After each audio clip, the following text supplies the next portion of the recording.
나는 알파와 오메가요 시작과 끝이며 처음과 나중이라고 말씀하신 주님의 그 말씀의 의미를 요한이 듣고 계시록 말씀에서 기록하고 있는데, 그런 말씀의 내용이 무엇인지를 오늘 이 시간도 찾아갈 때에 나를 향하신 처음과 나중의 의미를, 시작과 끝의 의미를 잘 찾아갈 수 있도록 주께서 도우시옵소서. 주 예수 그리스도의 이름으로 기도하옵나이다. 아멘.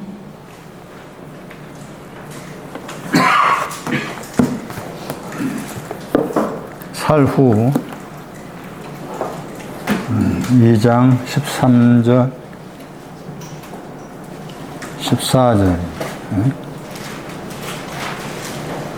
주의 사랑하시는 형제들아, 우리가 항상 너희를 위하여 마땅히 하나님께 감사할 것은 하나님이 처음부터 너희를 택하사 성령의 거룩하게 하심과 진리를 믿음으로 구원을 얻게 하심이니, 이를 위하여 우리 복음으로 너희를 부르사 우리 주 예수 그리스도의 영광을 얻게 하려 하심이니라.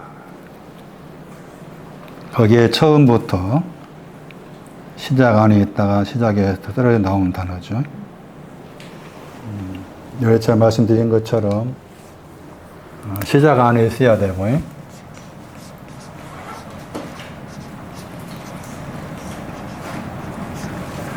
여기서 떨어져 나와야 되죠.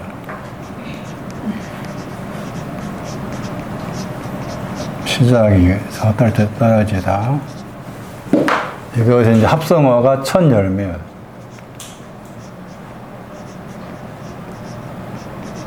첫 열매라는 헬라어 단어가 따로 있는데, 그 첫 열매라는 헬라어 단어를 분해하면은 이게 떨어지다 아포 더하기 아르케 시작이라는 단어를 만나요. 이게 이 단어 두 단어고, 이게 이제 한 단어인 거예요. 그러니까 첫 열매가 시작 안에 있다가 떨어져 나온 것이라는 것인데, 오늘 이제 살후 말씀은 지금 그 부분을 바울이 여러 가지 것을 동원해 가지고 말씀하신 부분이 있어요. 먼저는 2장 13절 말씀에 감사에 대한 설명하기 전에 살전, 살후가 데살로니가 교회를 향해서 보낸 편지잖아요. 그랬을 때 이제 데살로니가라는 그 단어 속에 데살로니가, 이게 이김의 뜻이 들어있어요.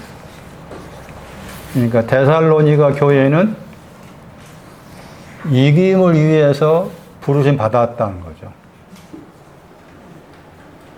교회라는 말은 불러냈다, 불러내다. 수업 차례 말씀드렸지만, 교회는 하나님께로 부르심 받은 사람을 교회라고 그러지, 건물이나 단체를 말하고 있잖아. 그걸 잘 정리해야 돼. 개념을 정리해, 개념. 에크로부터 불러내다. 어디 안에 있었는데 거기 불러낸 거예요. 그것을 교회라고 그래. 그러니까 건물이 아닌 거지. 이런 개념 정리만 정확하게 하면은, 우리가 흔히 말하는 이단들이 와서 무슨 말 해도 거기에 휩쓸려 가지 않겠잖아요. 근데 데살로니가 전후서의 말씀은 이김을 위해서. 그러니까 이긴다 했을 때 이기는 것과 관련된 단어가, 동사가 많이 나온 게 계시록이잖아. 일곱 교회의 끝마디에 이기는 자 하잖아요. 이기는 자에게 내가 이렇게 할 것이다. 그러니까 이김의 신앙을 위해서 부르심 받은 사람이 데살로니가 교회다. 이거 다 밑바닥에 깔려 있는 거죠. 그러니까 데살로니 전서를 읽든 후서를 읽든 간에, 이김의 내용을 위해서 부르심 받은 사람을 위해서 쓴 편지가 살전, 살후구나. 그 전제를 깔고서 봐야 되잖아. 그 전제를 안 깔고 보면은 이제 막 자기 나름의 잡동사니 해석이 나오는 거잖아.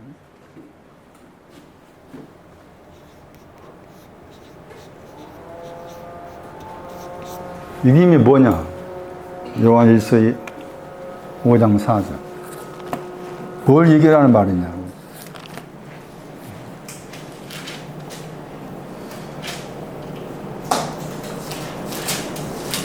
이기는이라가 이제 동사고, 니카오. 그 다음에 이김 그 단어가 니케잖아. 니케. 저게 명사야. 니케라는 명사는 여기에만 딱 한 번밖에 안 나와. 요한일서 5장 4절. 니카오는 두 번 나오죠. 동사가. 뭘 이겼다는 거예요, 지금?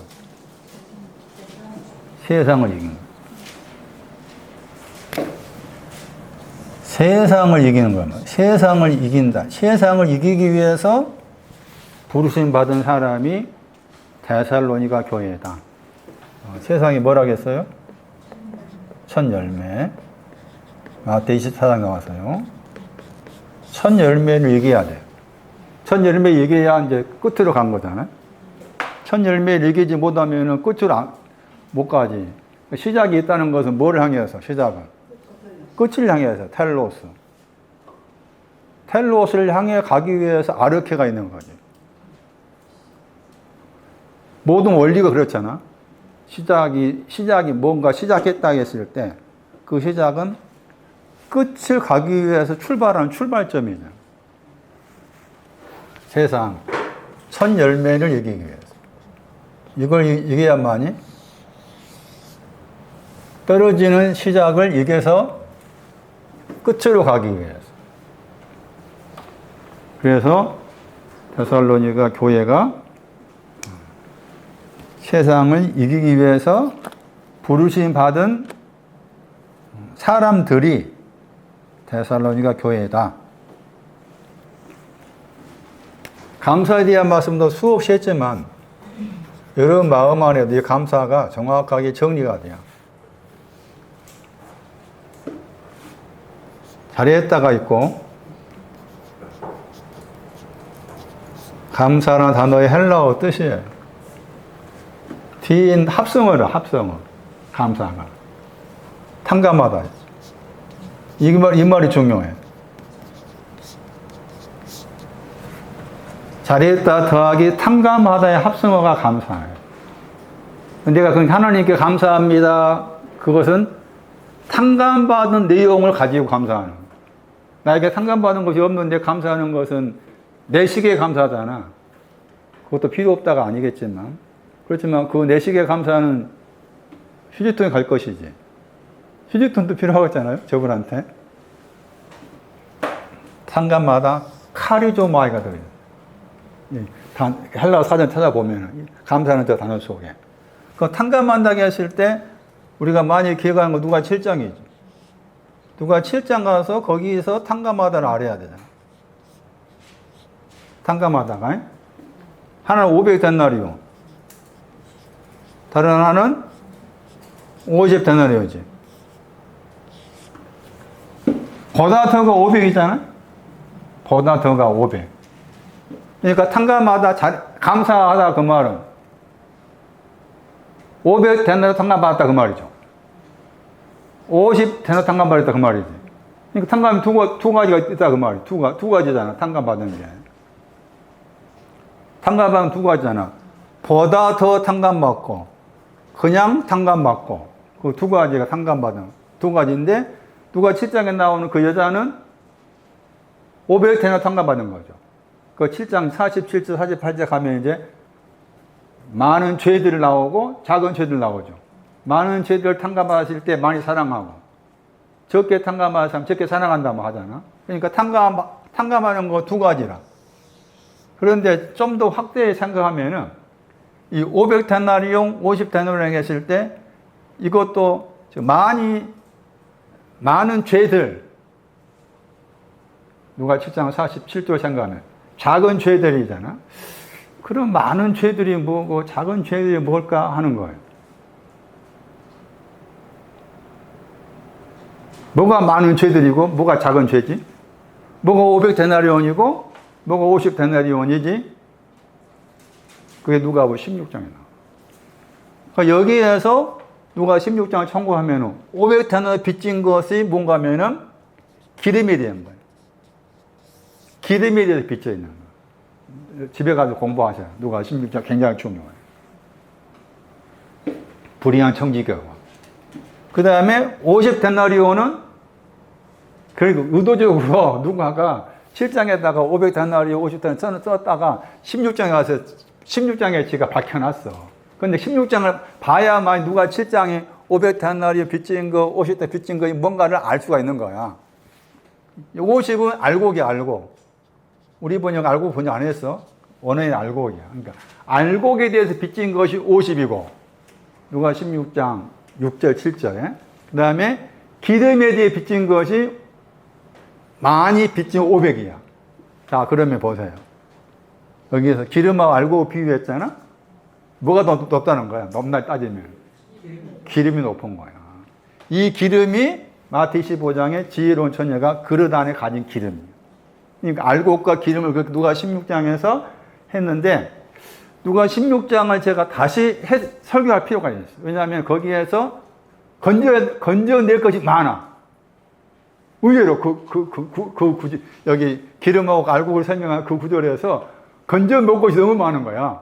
건져 먹을 것이. 아, 그거 공부하면서, 야, 이렇구나. 에? 이렇게 건져 먹고 이렇게 많네.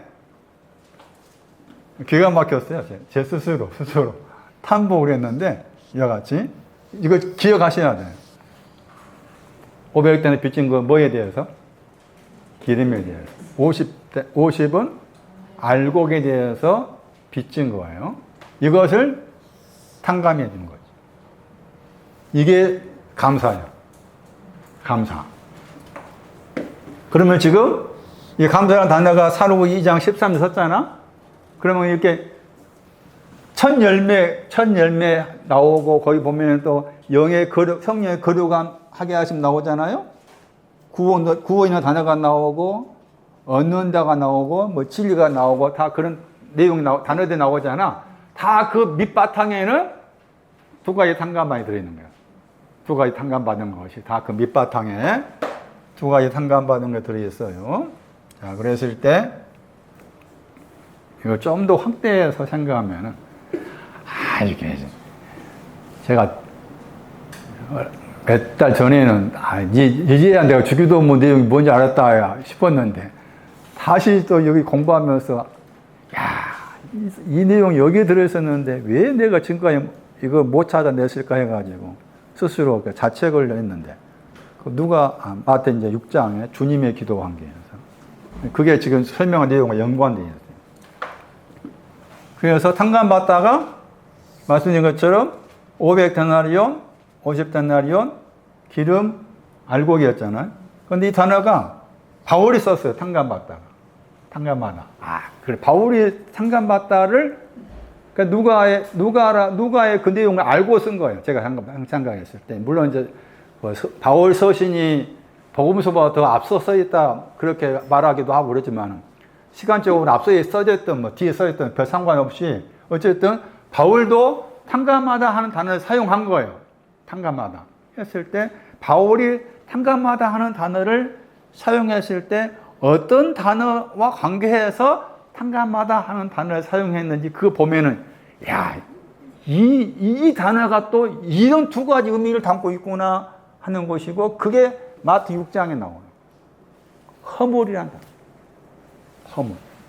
그래서 골로새서 2장 13절을 봐야 돼.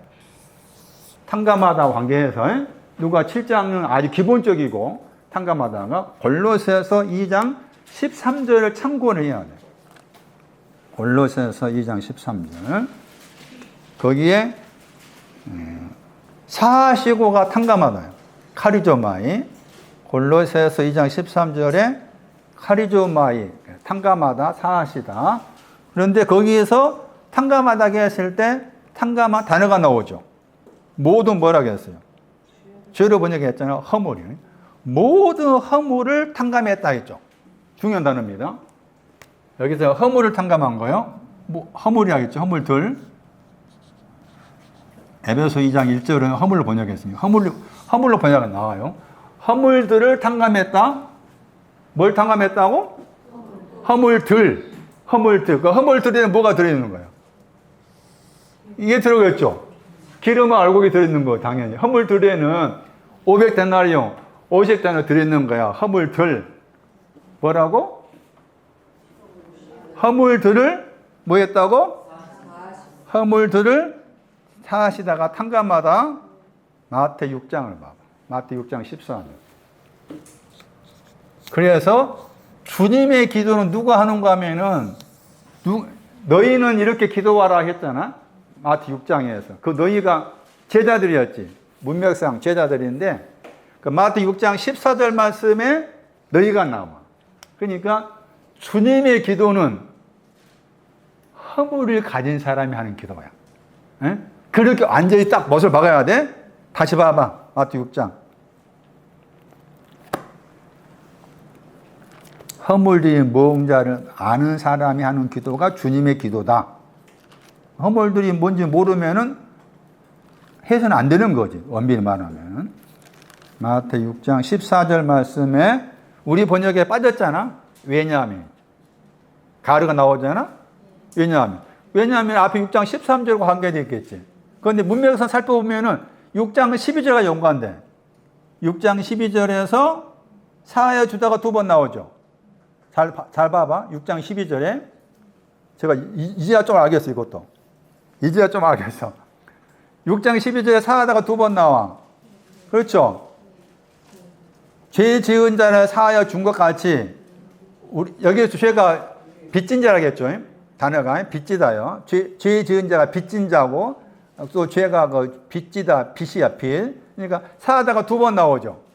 사하다가 두 번 나와. 6장 12절에 다시 6장 14절 봐봐. 6장 14절 말씀에 용서하다 같은 단어야. 사하다. 6장 14절 말씀에 사하다가 두 번 나오죠. 두 번 나오지. 잘 봤나? 그러면은 다시 6장 12절 가봐. 우리에게 죄 지은 자를 사하여 준 것 같이 했잖아. 그 우리에게 죄 지은 자가 누구라 그 말이요? 우리에게 빚진 자가 누구냐 그 말이에요. 우리들에게 빚진 자를 사하여 준다고 했을 때, 빚진 자를 사하여 준다고 했을 때, 빚진 자가 누구냐 그 말이에요. 그게 6장 14절 말씀이에요. 어떤 사람이야? 허물들이 가진 사람이야. 허물들이 가진 사람. 자, 그런데 6장 14절 말씀에 그들이 나오잖아? 번역 안 되지. 그들이 사람들이야? 이 사람들 어떤 사람들이야? 6장 14절 말씀에 사람들은 어떤 사람들? 허물을 가진 사람이죠. 허물들이야. 허물들을 가진 사람이 사람 누구냐? 허물들을 가진 사람이 사람들이라. 그럼 지금 말씀은 너희한테 하잖아. 너희가 허물을 가진 사람을 만약에 용서하면이죠. 만약에 용서한다면 너희의 아버지께서 너희의 허물들도 용서할 거다 그 말이잖아. 그리고 다시 6장 15절에 또 말하죠. 만약에 용서하지 아니하면은 너희의 허물도 용서하지 않겠다 이거 한 거잖아. 자, 그래서 여기 9절에서 너희가 지금 허물들이 가진 사람이죠. 그래서 주님의 기도는 다시 6장 거기 9절 말씀에 너희는 기도하라 했잖아. 너희는 기도하라 했지. 이 너희가 누구라고? 그래요. 허물려 가진 사람. 500데나리온, 50데나리온 알고 기름의 빚을 가지고 있는 사람이 너희다. 이 사람한테 이렇게 기도하라고 하신 거다. 내가 허물이 뭔지를 모르면은 주님의 기도는 그러니까 막 영화 보면은 거기 막 전쟁할 때 막 총 쏘고 막 그럴 때 하늘에 계신 우리 아버지 이렇게 하잖아. 그런 거 많잖아요. 그건 아무 상관이 없는 거. 6장 14절 말씀이 주님의 기도는 누가 해야 되는가라고 딱 설명하고 있는 중요한 구절이다. 그런데 막상 주님의 기도 속에서는 이게 6장 14절, 15절 말씀에 빠져 있잖아. 왜냐하면 6장 거기 13절 말씀이 주님의 기도의 끄트머리라고 생각하니까 그렇잖아요. 6장 13절 주님의 기도 가운데 끄트머리라 말미라고 생각하니까 6장 14절, 15절만 별로 중요하게 생각하지 않았잖아. 그런데 중요한 거야. 6장 14절 말씀이 왜냐하면 드렸잖아. 그러니까 6장 14절 말씀은 지금 그 주님의 기도의 흐름 속에 있는 부분이고, 거기에서 지금 허물들을 말한 거다.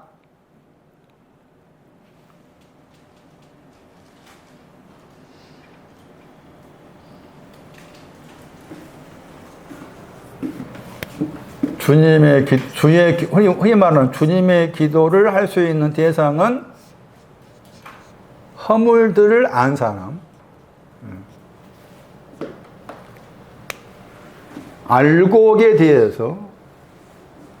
근데 참 재미있는 게, 이 허물이라고 했을 때 이 단어를 다시 분해를 하면은 단어 뜻이 두 가지 뜻이 되었어요. 그러니까 두 가지 뜻이 들이다 그 말이, 이게 두 가지 내용이다 그 말이에요. 허물이라고 했을 때 단어의 뜻이에요. 헬라어로. 하나는 고의적이에요. 고의가 없다 말이에요. 고의가 없다. 고의가 없는 실수, 잘못. 그러니까 영어로 에러였어요. 에러. 그 실수한단 말이에요. 잘못했다 했는데 그 잘못한 것이 고의가 없이 잘못한 거예요. 이해는 알곡적으로 고의가 없이 잘못한 거예요. 그게 큰 차이야. 고의가 없는 거. 그 다음에 다른 하나의 뜻은 고의가 있어. 그러니까 우리가 법적인 용어도 제가 다시 집에 가서 찾아봐야 할 것 같은데, 들어보시면 모르겠네. 고의라고 해도 미필적 고의란 말 써요. 들어보셨죠? 예. 네. 그러니까 이 헬라어 단어에도 들어있다니까. 가로 이러고 해가지고, 고의가 없이 잘못했습니다 하는 것이 50타는 빚진 거고, 500은 고의가 있는 거야.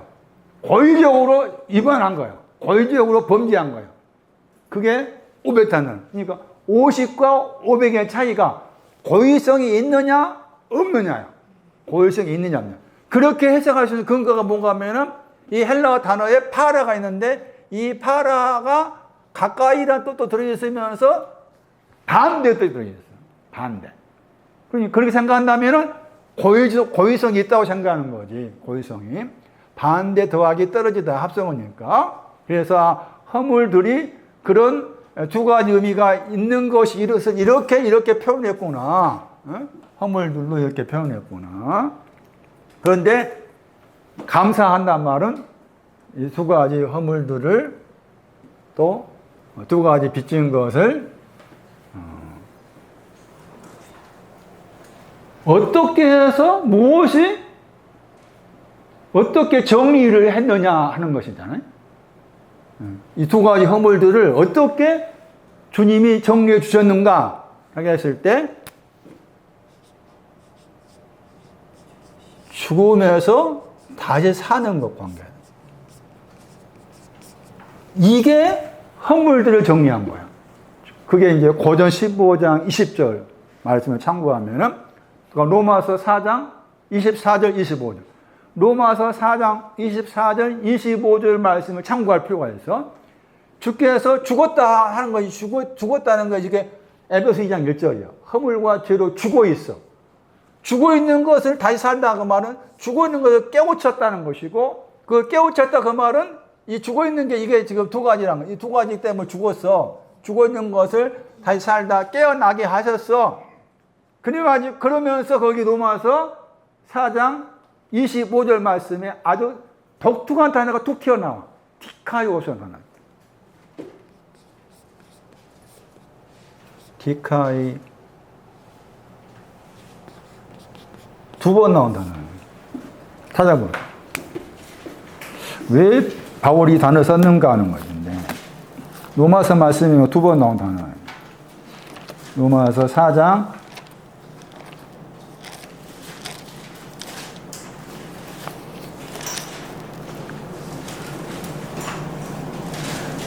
25절 24절 다시 해석하면은 우리 번역을 죽은 자라고 했잖아.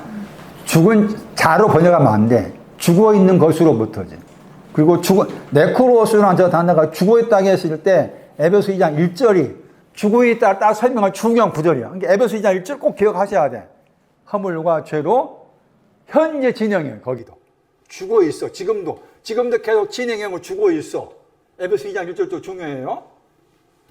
에베소 2장 1절에 허물과 죄를 말해. 죽었다가 허물과 죄로 죽어 있는 것으로부터 주께서 우리 주 예수 우리를 살리셨다, 깨어나게 하셨다. 4장 25절 말씀에 예수는 내어줌이 되었다 하면서 허물이 나오죠. 범죄 허물들이죠. 허물들. 그리고 그 허물들을 위해서 뭐 했다고 했어요? 에게이로 했죠. 에게이로 살아나다, 깨어났다 하겠죠. 그러면 거기에서 디카이 오시스 썼죠. 의롭다 하심. 의롭다 하심 그러면은 4장 22절 말씀에 디카이 오시네를 써. 디카이 오시네. 그게 의야. 그런데 여기에서 디카이 오시스를 썼어. 그런데 디카이 오시스가 두 번밖에 안 나와. 여기 로마 4장 25절하고 5장 18절에 딱 두 번밖에 안 나온 단어를 쓴 거예요. 디카이 오시스. 디카이 시스. 근데 이 단어가 재미있어. 두 가지 뜻이에요. 무죄 방면이야. 무죄. 예수 그리스도께서 허물과 죄로 죽어 있는 것으로부터 깨어났다 했을 때 깨어나신 그것은 허물과 죄에 대해서 무죄다 하는 선포야. 무죄다. 허물과 죄에 대해서 무죄다. 무죄의 뜻이 들어있고 다른 하나의 뜻은 의인이라고 선언하는 행위라는 뜻이 있어요. 단어가. 의인이라고 선언하는 행위 혹은 행동. 저 단어가 그런 뜻이 들어있어요.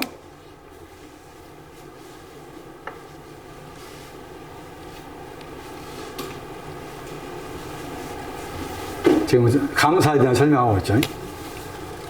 그러니까 탕감하다가 두 가지라고 했잖아요. 탕감하다 두 가지라고 했죠. 하나는 고의적인 거, 고의적이 아닌 거.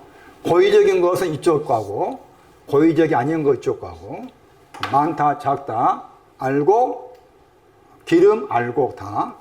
이것을 다 정리한 것이 주께서 이렇게 하심으로써 그 결과 이렇게. 그러면은 여기에서 이제 감사가 단어가 두 단어 합성을 하였잖아요. 잘했다는 것도 두 가지 뜻이 있겠죠. 잘했다는 것도 유예요. 이게. 복음할 때도 유가 들었다 했지. 복음이 뭐냐 했을 때 잘했다 더하기 말씀을 듣고 만들다 합성어가 복음이라고. 복음의 헬라어 단어의 뜻은 잘했다 유가 있고 더하기 천사예요. 천사가 시편 103편 20절에 천사가 뭐냐? 메신저, 말씀을 듣고 만드는 자. 그러면 잘했다가 두 가지 뜻이 있으니까 잘했다에 대해서 말씀 듣고 만들었다 하는 그것도 복음의 내용이고 그 다음에 또 다른 뜻이 있겠잖아요. 탕감하다가 두 가지 뜻이 있는 것처럼. 그래서 첫 번째 잘했다가 마태 25장. 달란트 남긴 사람. 달란트 남겼을 때 거기 잘했다. 작은 일에 충성했다. 거기 나왔죠. 잘했다가. 그게 첫 번째 잘했다의 신앙이에요. 탕감하다 했을 때 마태 25장 21절. 탕감하다가 두 가지 뜻이 있으니까 잘했다는 것도 두 가지 뜻으로 해석할 필요가 있다는 거지. 그랬을 때 구분을 찾아서 살펴보니까 두 가지 뜻이 들어있더라. 에베소 6장 3절. 에베소 6장 3절에 잘했다가 들어있는데 거기 말씀에는 에베소 6장 2절과 연관돼. 부모를 공경하라. 부모를 공경하는 건 잘했다가 나와. 부모를 공경하라? 들어봤죠? 어디서 들어봤나? 부모를 공경하다? 빛에 난 사람의 끄트머리였죠. 공경하다가. 그러니까 그렇게 생각했을 때 잘했다도 두 가지구나. 그렇게 이해를 하셔야 돼요. 탕감하다가. 그래서 감사하다가 탕감하다가 들어있는데 거기도 잘했다의 두 가지 더하기 탕감하다. 탕감하다는 그게 두 가지. 허물도 두 가지. 빚진 것도 두 가지. 기름 알고 빚진 거. 그럼 이거 봐. 구절 봐. 많이 알고 있는 구절. 이미 살 전에 써놨어. 감사에 대해. 살조 5장 18절 뭐라 하겠나.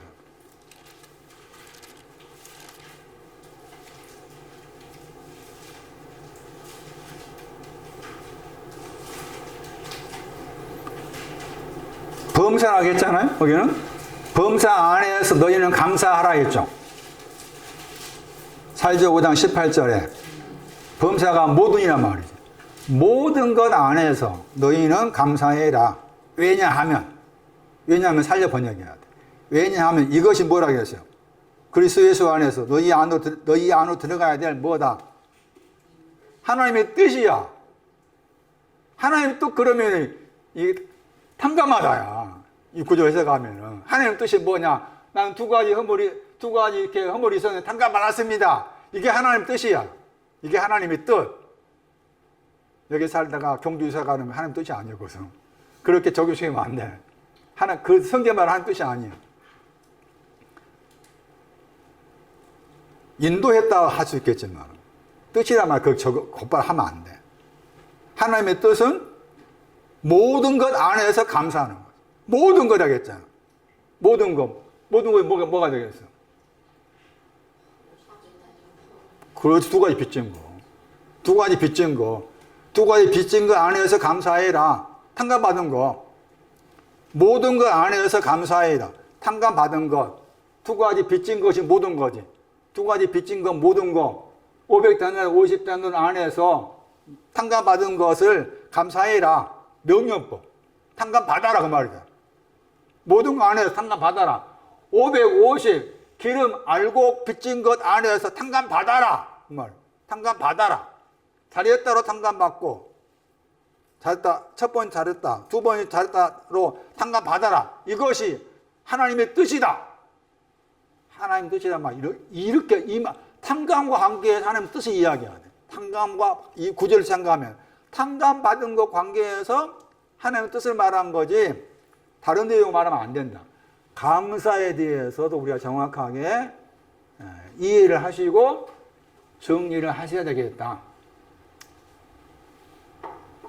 그러니까 내가 생활 속에서 그러면 개인적으로 감사한다 할 때 내가 이번 주간은 아프지 않고 건강하게 해주신 감사합니다. 그런 말은 쓸 수가 있겠잖아. 그런 말을 쓸 수가 있지만 성경에 말하는 감사가 아니다는 거지. 성경에 말하는 감사는 아니다. 그러니까 성경에 말하는 감사를 해야 할 때가 와야 된다 하는 것이죠. 자, 그 다음 가보시면은 사로 2장.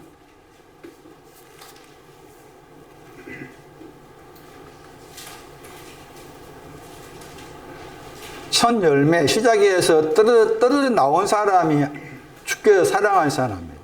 그 다음에 또 형제들이죠. 형제들이라만 썼을 때 시작에서 떨어져 나온 사람은 형제들 그랬죠. 시작에서 떨어져 나온 사람, 형제들이다. 거기에 아주 중요한 단어가 있어요. 택했다. 선택하다.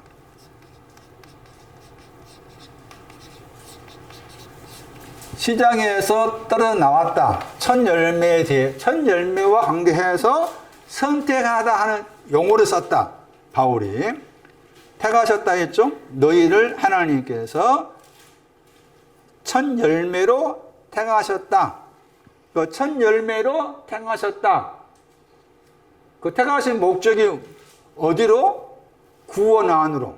구원이 텔로스 끝이잖아요. 그러니까 시작에 첫 열매로 택하신 것은 구원이란 끝 안으로 들어가게 하기 위해서 첫 열매로 너희를 택하셨다.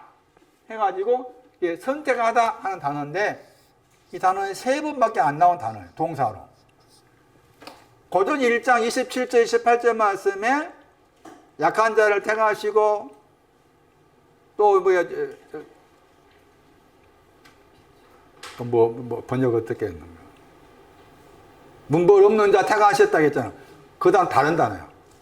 거기는 로부터 더하기 말하다의 합성어라.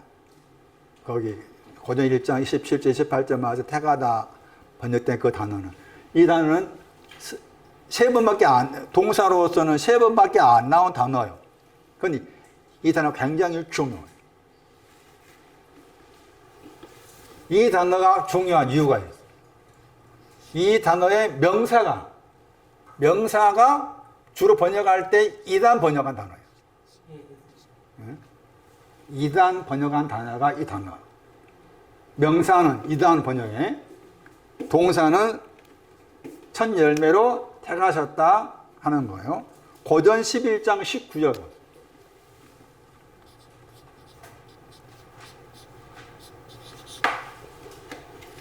고전 11장 19절.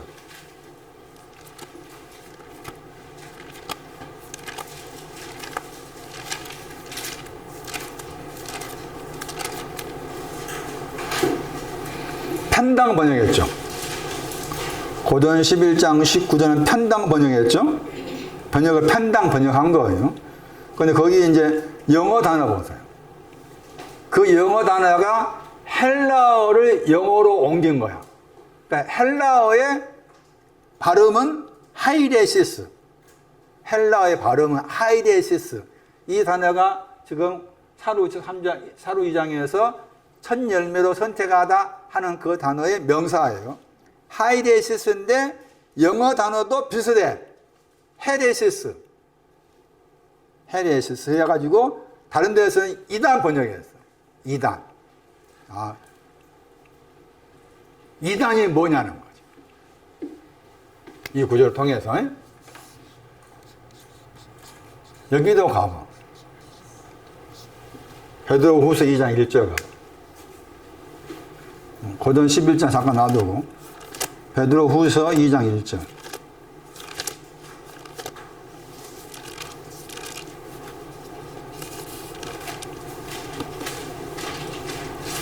거기서 이단 번역했죠. 멸망 관계에서 이단이 멸망이다.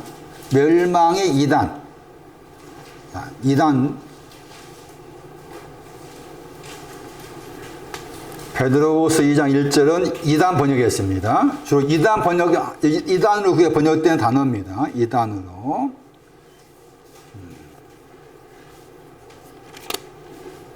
또 단어 있죠.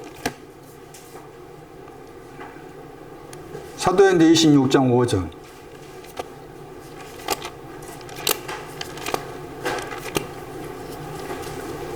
약간 다르게 번역했습니다. 사도행전 26장 5절. 가장 엄한 파였죠. 가장 엄한 파. 그러니까 이 파라는 것은 이제 우리 한국 교회를 적용시키면 장로교파 이렇게 되는 거예요. 나는 장로교파입니다. 나는 순복음교파입니다. 나는 침례교파입니다. 하는 그 단어예요. 영어를 보니까 섹트였잖아요. 섹트. 그 섹트라는 저 단어가 당파의 뜻이에요. 당파. 나는 민주당, 정치로 봐. 난 민주당입니다. 나는 국민의힘입니다. 할 때 다 그게 섹트야, 섹트. 그게 이제 그 원조의 뜻이 이게 하이레시스, 선택하다. 그러니까 나는 민주당입니다. 나는 국민의힘이다. 그 말은 내가 민주당을 선택했단 말이지. 국민의힘을 선택했습니다. 또 다른 구에 참고하면은 사두개파였어. 거기 나와. 사두개파, 바리새인파. 그럴 때도 이 하이레스라는 단어가 쓰여진 거예요. 그러니까 번역할 때 이단, 당파, 편당 그렇게로 번역할 수 있는데 동사가 선택하다다. 자, 그러면은 사두개파 할 때도 이 단어가 써졌어요. 바리새인한테 써졌잖아요. 바리새인. 지금 사도행전 26장은 가장 엄한 파라겠잖아. 바리새인이 가장 엄한 파라겠잖아. 거기에 다 지금 이 하이레시스라는 단어 썼잖아요. 그게. 그러면 사두개파, 바리새인파, 가장 엄하다 번역했잖아. 그 번역은 약간 그 단어의 뜻을 정확하게 살지 못해서 가장 엄하다고 번역했는데,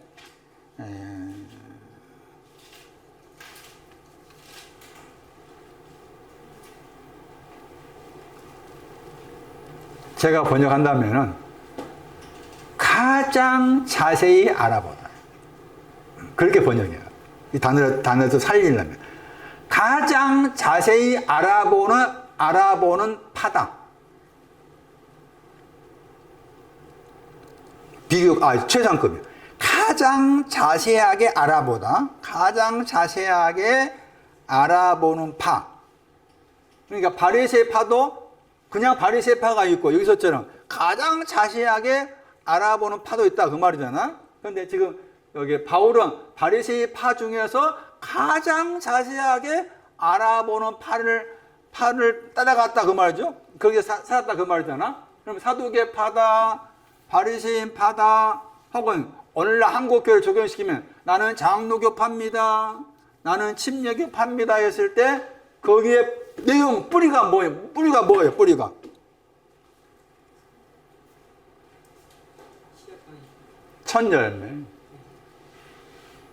첫 열매를 가진 사람한테만 적용된 단어야. 다시. 신천지, 뭐라고 그래? 신천지 이단이라 하지 않아? 그 신천지가 이단 아니야. 예? 신집사. 이단이가 이단이야. 이단 아니지. 첫 열매가 없으니까. 예? 통일교 이단 아니야. 아니요. 이단 측에 못 들어가. 그렇게 알아라, 그 말이요. 예? 이단이라는 말을 그냥 함부로 적용해가지고 그렇게 하면 안 돼. 그런데 이제 이 용어를 잘못 하다 보니까 장로교 측이나 무슨 뭐 기독교 파에서 막 신천지 이단이라고 뭐라고 하잖아. 또 신천지 뭐 통일교 등등 이렇게 요즘 이상하게 돌아가는, 제가 정치에 대해 별로 관심 없는 사람이지만 각 한 뉴스 보면은 이재명 대통령이 불어 그랬는지, 뭐 그 밑에 있는 뭐 실무진이 그래서 그런 건지, 통일교 가서 막 뒤집고, 응? 통일교 가니까 뭐 한학자 총재 그 사람이 뭐 나세베 가서 뭘 했다 하더라. 나세베 가서 뭐 하는 거야, 거기? 도망했다 하고, 뭐 집에 가서 뭐 뒤져보니까 뭐 돈이 몇천 원 나온다 하고, 저거. 또 신천지를 때려야 돼. 신천지 그쪽에서 윤석열 씨 밀었다잖아. 그게 정확한 노트에 나온 말이거든. 그래서 열받아서 그런 건지, 그래, 상관없는 일이지만, 파라는 용어를 쓸 때 나는 첫 열매입니다. 시작에서 떨어져 나왔습니다. 그 신앙을 가진 사람이 쓸 수 있는 단어다. 그것이 없는 사람이 썼다 하면 그거 다 잘못된 거다. 응? 잘못된 거다. 그걸 알아라, 그 말이죠. 여기 말씀에서 나왔다고 했잖아? 이단이 필요하다고 했잖아, 거기서는. 고전 11장 19절 말씀에. 필요하다고 했죠?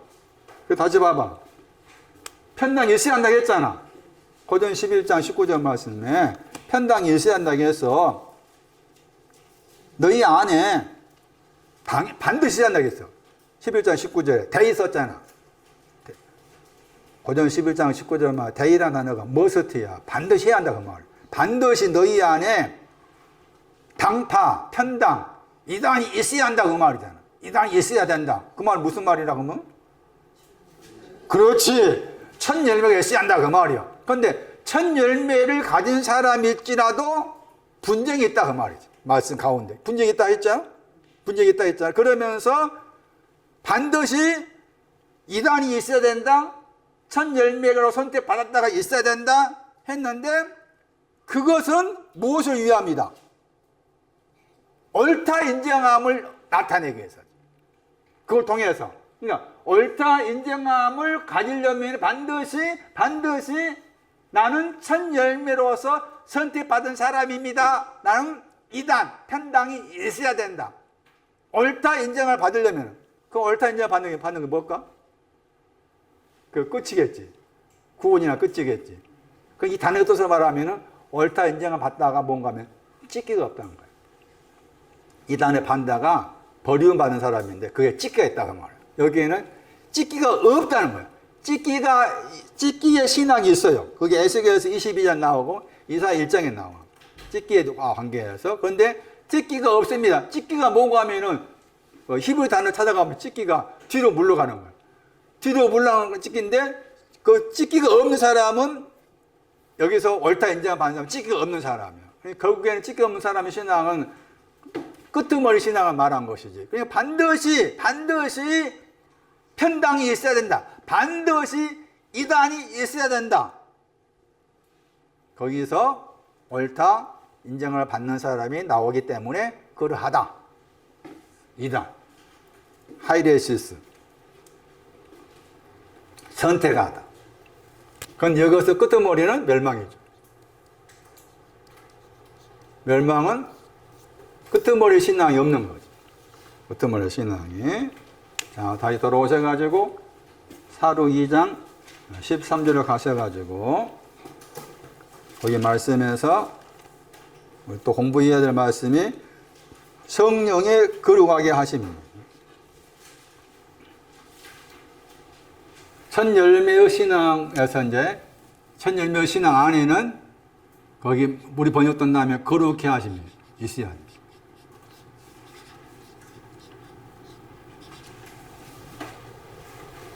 거룩해 하심인데 영이 그렇단 말이죠. 성령이 아니고 영이 거룩해 하심 안에 있어야 된다. 그랬을 때 저 거룩해 하심의 내용이 뭐냐는 거예요.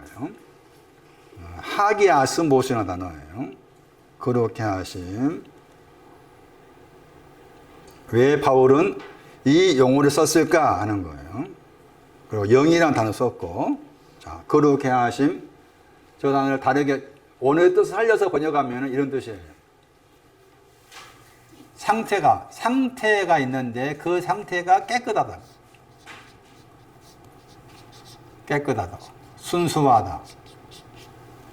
섞이지 않다. 상태가 섞여 있지 않다. 섞여 있지 않으니까 순수하다. 깨끗하다. 섞인 것이 없다. 상태적으로 섞인 것이 없어서 깨끗합니다. 상태적으로 섞인 것이 없어서 순수합니다. 이 말의 반대가 뭐냐? 이 상태가 깨끗하다, 순수하다 하나 했을 때, 섞인 것이 없다 했을 때, 그 섞인 것이 있었는데 없다 그 말이거든요. 섞인 것이 있었는데 섞인 것이 없습니다는 것인데, 그럼 섞인 것이 뭔가 했을 때 여기 가야 돼. 살전 4장 3절.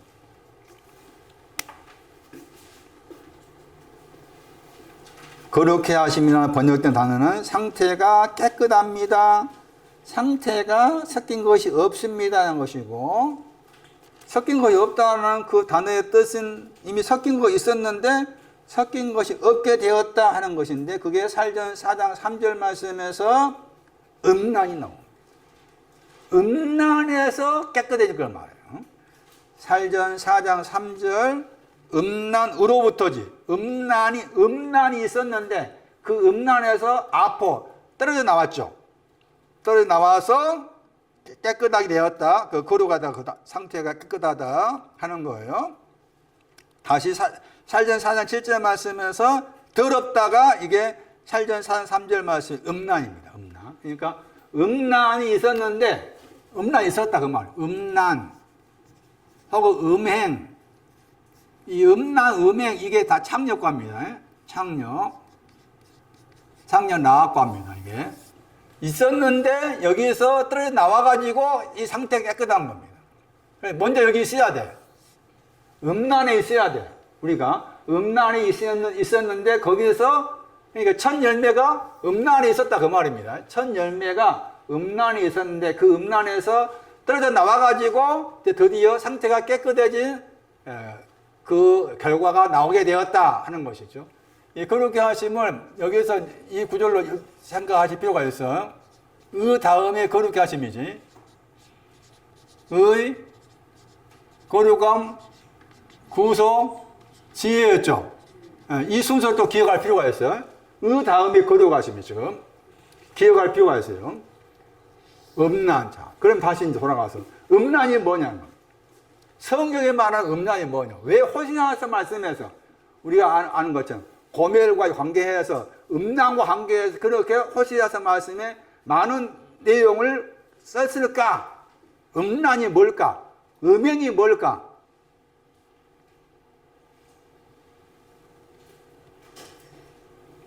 민수기 14장.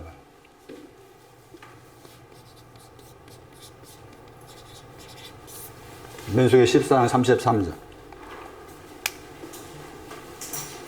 거기에 음란에 대한 내용이 나와요. 음란, 음행, 창녀 다 같은 과다. 왜 복음서 말씀에서 왜 세리와 창녀가 먼저 천국에 들어간다 그런 표현이 나왔는가라고 했을 때도 이 창녀음 정확하게 이해를 하셔야 된다는 것인데, 그랬을 때 이 구절 반드시 줄쳐놓고 기억하셔야 돼. 민수기 몇 장? 14장 33절. 패역한 죄 번역 단어입니다. 패역한 죄 번역 때 그 단어가 다르게 번역하면 음란 번역할 수 있습니다. 음란. 영어 단어 나오죠? 패역한 죄 밑에 영어 단어 나오잖아. 그게 매춘의 뜻이야. 매춘, 간음, 우상숭배 그런 뜻이고, 72년 번역에 포르네이아가 나오죠.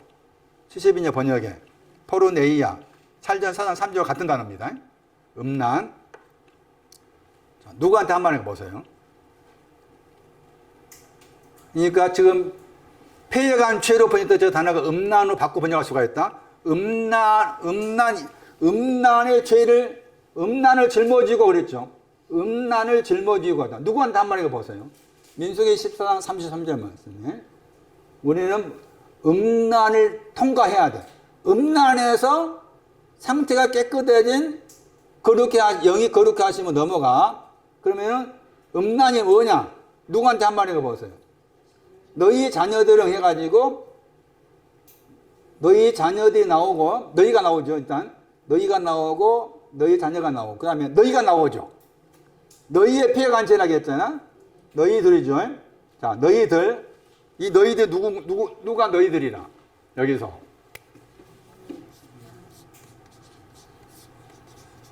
12명의 정탐꾼 보냈잖아. 10명의 정탐꾼을 말해. 10명의 정탐꾼이 너희들이야. 10명의 정탐꾼이 너희들. 갈렙하고 여호수아가 빠진 10명의 정탐꾼이 너희들이라. 그러면 왜 모세는 음란한 이 용어를 썼을까? 10명의 정탐꾼들이 음란하다 한 거예요. 지금 10명의 정탐꾼들이 음란하다 했을 때 왜 음란하다 용어를 썼을까? 음란이 뭔가? 13장 봐. 민수기 13장 31절.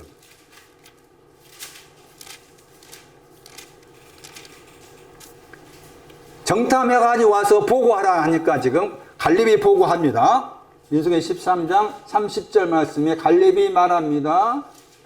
올라간다면 두 번 나옵니다. 올라가고 올라가자. 그 다음에 할 수 있다 두 번 나오죠. 할 수 있다, 할 수 있다. 이게 갈렙의 말이죠. 그 다음에 31절 나오죠. 함께 올라가던 사람들이었죠. 함께 올라가던 사람들 10명입니다. 12명의 정탐꾼이잖아. 그 12명은 그 지파 중에서 1등가는, 제일 1등가는 신학 아닌 사람이죠. 뽑았으니까 각 지파 가운데에서 제일 신앙적으로 괜찮다는 사람을 뽑은 거요. 그냥 뭐 저기 그거 아니야. 갈렙과 여호수아 그 위치에 있는 사람 같아. 근데 그 사람들을 에노시를 표현했지. 사람들이 했잖아. 10명의 정탐꾼이 에노시야. 에노시 구더기과야. 반드시 그러니까 구더기 통과해야 돼. 했는데 뭐라 했어요? 할 수 있다, 할 수 있다 두 번 말했죠. 올라가 두 번 말했잖아. 10명의 정탐꾼은 뭐라 했냐? 할 수 없다 했잖아. 자, 할 수 없다가 먼저야, 할 수 있다가 먼저야. 할 수 없다가 먼저인 거야. 항상 할 수 없다가 먼저고 그 다음에 할 수 있다 할 수 있다 한 거지. 그러니까 갈렙이 되려면은 10명의 정탐꾼이 먼저 돼야 돼. 우리는 할 수 없습니다가 돼야 돼. 할 수 없습니다 했을 때 할 수 없는 이유를 설명하죠. 그 이유가 뭐예요? 그들은 강하다 했죠. 강하기 때문에 우리보다 강하다 했죠. 그들은 우리보다 10명의 정탐꾼 포함한 우리들보다 이스라엘 민족들보다 더 강하기 때문에 올라갈 수 없습니다. 이게 음란이야. 이게 음란. 에? 내용이. 그러면 왜 이게 음란이냐 하는 거예요. 그래서 앞에 말씀에서 여기서 우리보다 강하다고 했잖아. 앞에 말씀 보시면은 거기 어디 보시는가 하면은 18절 봐봐. 18절. 민수기에서 13장 18절 말씀에 12명의 정탐꾼을 보내면서 모세가 뭐라 했는가 하면은 거기 10명의 우리가 흔히 알고 있는 가나안의 원주민들이잖아. 겉으로 봤을 때 가나안 원주민들이 뭐한 가 보라고 했잖아. 해가지고 거기 탐지하라고 했죠. 13, 18절 말씀에 거기에 강이 나오죠.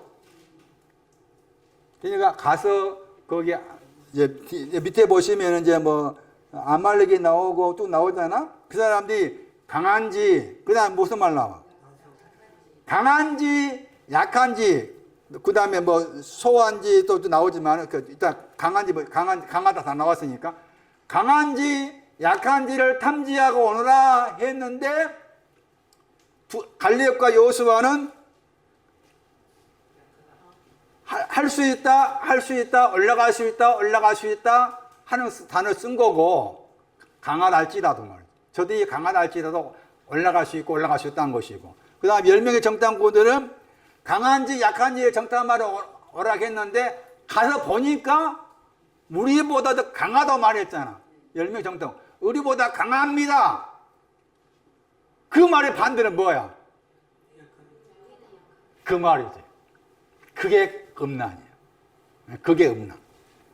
우리는 약합니다. 저들은 우리보다 강하고 우리는 약합니다. 그게 음란이야. 주님 하나님 보시기 그게 음란. 호세아서가 다 이 말씀과 관계해서 풀어놓은 거야. 음란. 그럼 약하다 하는 거 왜 음란인가라고 했을 때 이 약하다는 단어를 또 찾아가야 돼. 그게 어디 나오는가 하면은 잠언 24장 10절이에요. 잠언 24장 10절이 없는 것을 음란이라고 그러는구나. 잠언 24장 10절이 없는 걸 가리켜서 음란이라고 그런다. 잠언 24장 10절. 많이 읽었던 구절이에요.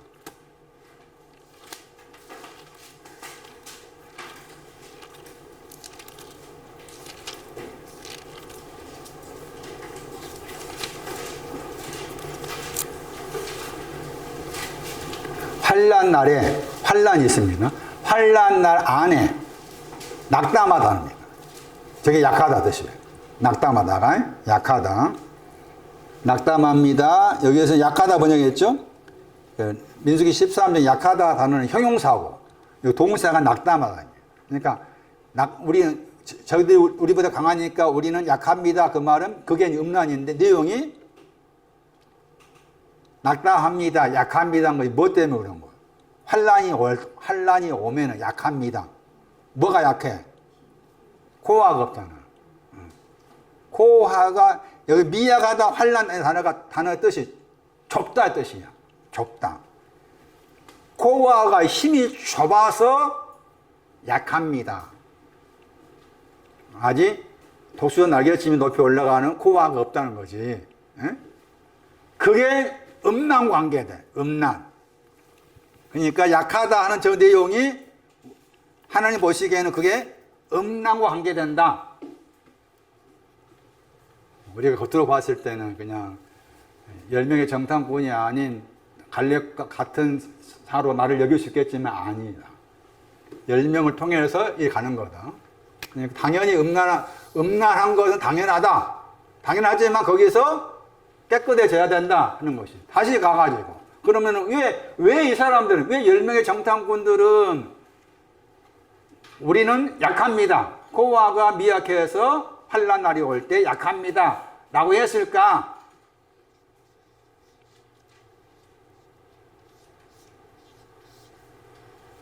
호세아서 가봐.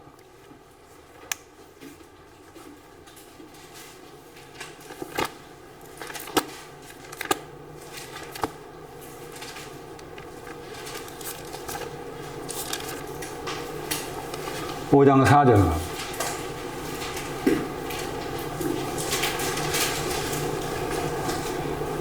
음란한 마음이라 했잖아. 마음이 영이에요, 영. 그러니까 여기 살전 거기 4장 3절 말씀에 아까 전에 살후 2장 13절 말씀에 거룩한 영이 나왔잖아. 영이 거룩하다 했잖아. 그 내용이 이 호세아서 5장 4절 말씀에 영이 음란했는데 음란한 데에서 깨끗했다 그 말이야. 이해되시는가?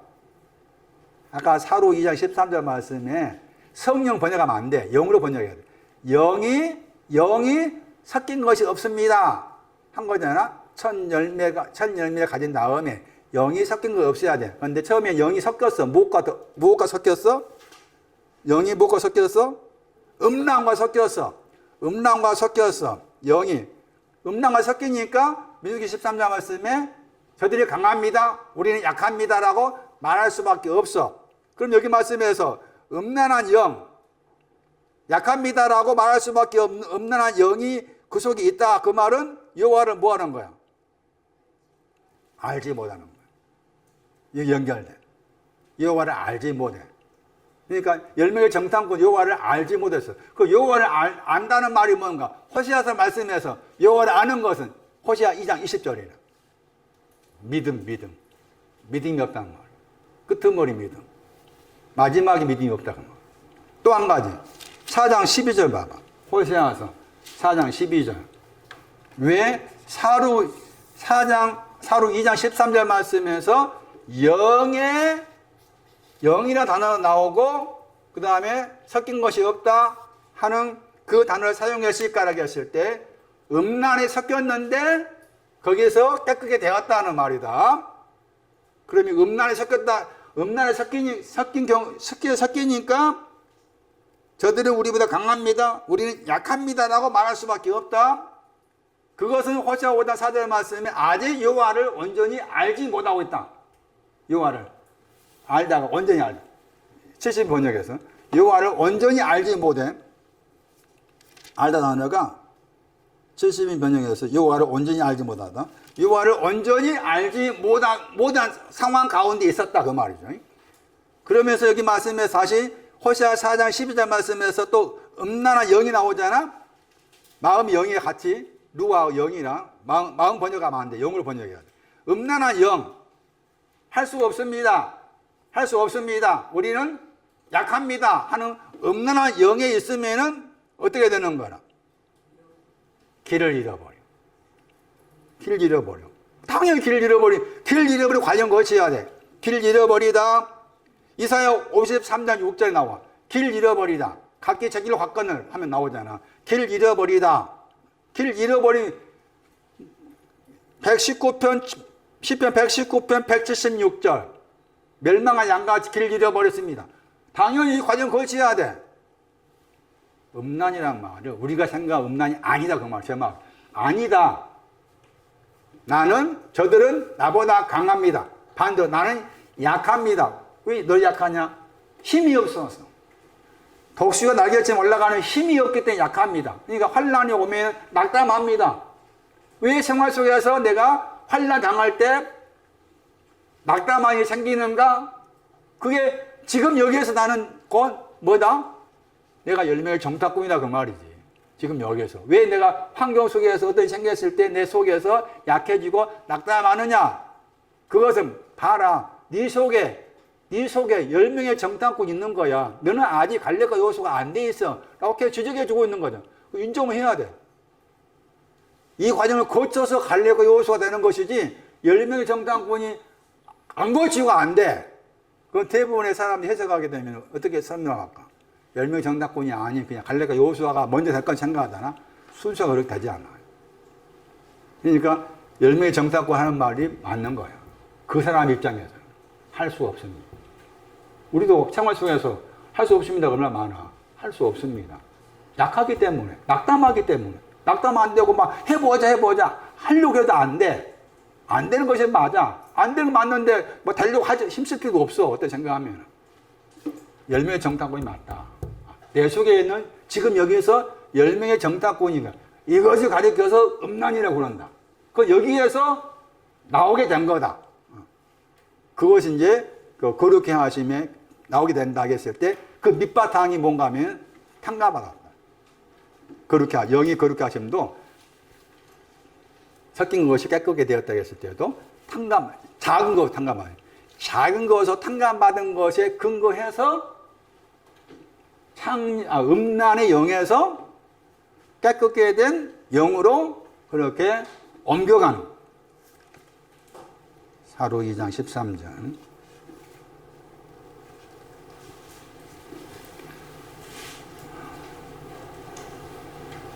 구원은 마지막이라 했잖아요.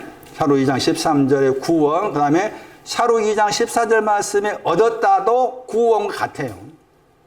사로 2장 14절 말씀, 얻었다. 얻다 번역했잖아요. 명사야. 그러니까 얻음이지. 이게 구원이고. 구원과 같은 개념. 얻었다. 이미 앞에 썼어. 살적 5장 9절에. 살적 5장 9절 보세요. 얻었다 하는 저 단어. 얻었다 하는 저 단어가 구원과 같구나 생각하셔야 돼. 살적 5장 9절에 구원을 얻었다겠죠. 그러니까 얻었다 하고 구원을 같게 봐야 돼. 얻었다, 구원 같은 개념으로. 히브리 10장 39절 살펴볼 필요가 있어. 히브리 10장 39절 말씀에도 이 단어가 나와.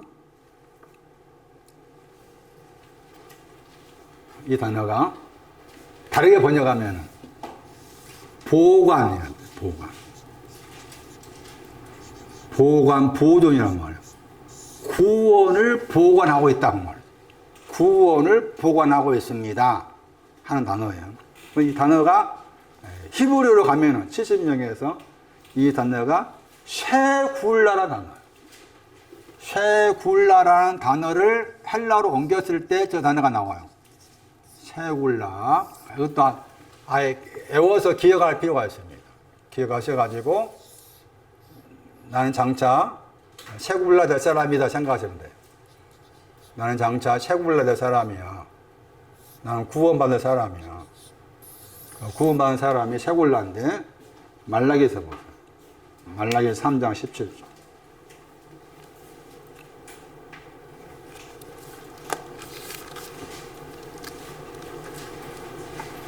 말라기 3장 17절.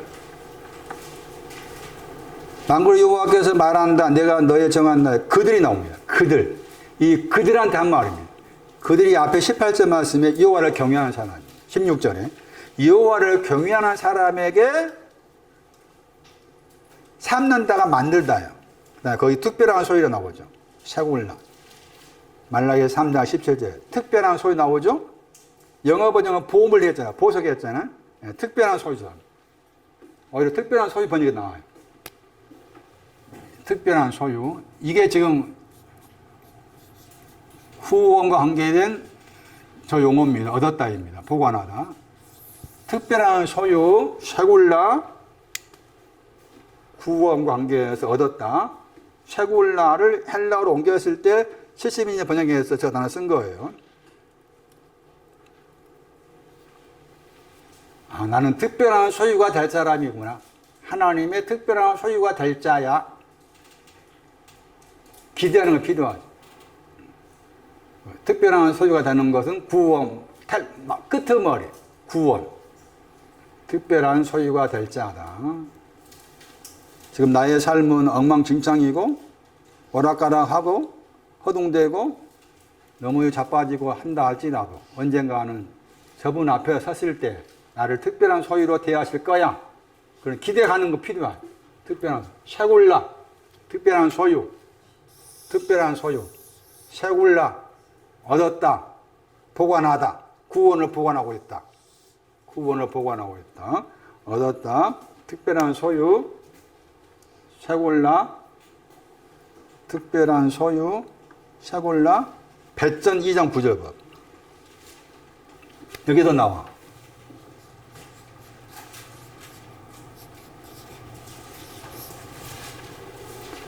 배전 2장 9절.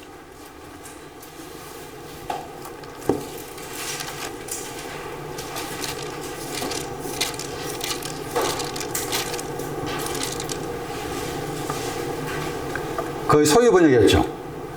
번역은 소유 번역이었죠. 거기 이제 배째 2장 9절 말씀에 4단계를 거쳤죠. 다시 이제 이 4단계 거친 거 다시 새롭게 한번 해석해 볼게요. 전에 해석한 거와 약간 다를 수가 있는 건데, 소유가 제일 마지막이잖아요. 배째 2장 9절 말씀에 우리 보험성가 많이 불렀잖아요. 소유가 구원이었죠. 끄트머리. 그 구원이 오기 전에서 구원의 첫 출발이 태가진 족속이죠. 그 다음에 왕같은 제사장, 거룩한 나라, 그 다음에 끄트머리 구원이죠. 소유가 구원이라 했으니까. 그 다음에 거긴 또 그 뒤에 말씀에서 어둠에서 불러내어 기이한 빛에 들어갔다겠죠. 그때 기이한 빛이 또 소유와 같은 내용이라. 소유가, 소유 앞에 에이스 있잖아. 에이스 있죠. 2장 10절 말씀에도 기이한 빛 앞에도 에이스 있잖아. 안으로 들어간다. 에이스가 있잖아. 그러니까 기이한 빛에 들어간다 하는 것이 구원이야. 그게 소유고. 근데 그 구원이란 셰굴라, 특별한 소유의 신앙이 오려면은 처음에는 뭐라? 태가지 족속부터 시작해야 되지. 그 다음에 왕과 제사장, 그 다음에 거룩한 나라, 그리고 나서 소유가 된 거잖아. 자, 그럼 이거 어떻게 해석할 건가? 그래서 제 나름대로 생각하실 때 태가진 족속은 첫 열매 생각하면 돼. 나는 태가지 족속입니다. 첫 열매. 시작에서 떨어져 나왔습니다. 첫 열매. 그리고 왕 같은 제사장이 상태가 깨끗해진 거. 음란해서 깨끗해진 거. 그 다음에 거룩한 백성이 구속. 다시 이것을 고대 1장 30절 관련 생각하자. 고대 1장 30절 말씀에 의로움이 여기서 태가지 족속이 되고, 예? 왕같은 제사장이 거룩함이 되고, 거룩한 나라가 구속함이 되고. 그러니까 다시 정리하면은 여기 말씀에서 거룩함 나오고 구속이 나왔잖아요. 이게 참 구별하기 어려워요. 근데 제가 겨우 나름대로 구별했다고 생각했는데 이것은 아까쯤에 음란에서 깨끗해진 거잖아요. 이 단어가 음란에서 섞여 있지 않게 되었다 했잖아. 음란에서. 근데 그럼 구속이 뭔가 하면은 이 구속은 두 가지 빚진 데서 구속은 두 가지 빚진 데서 구속되었다. 그렇게 이해하시면 돼요. 왜냐하면은 이게 지금 에베소 1장에 나와. 일단 7절. 그래서 거룩함과 구속의 차이를 좀 생각해 보자 하는 거야. 생각해 보자 했을 때 다시 정리하면 거룩함은 음란에서 깨끗해진 거. 할 수 없습니다. 하는 데서 깨끗해진 거. 약합니다. 하는데 깨끗해진 거. 그게 두 번째 거룩함이라 할 수가 있겠고. 구속함은 허물들로부터 구속. 그게 에베소 1장 7절. 에베소 1장 7절 보세요.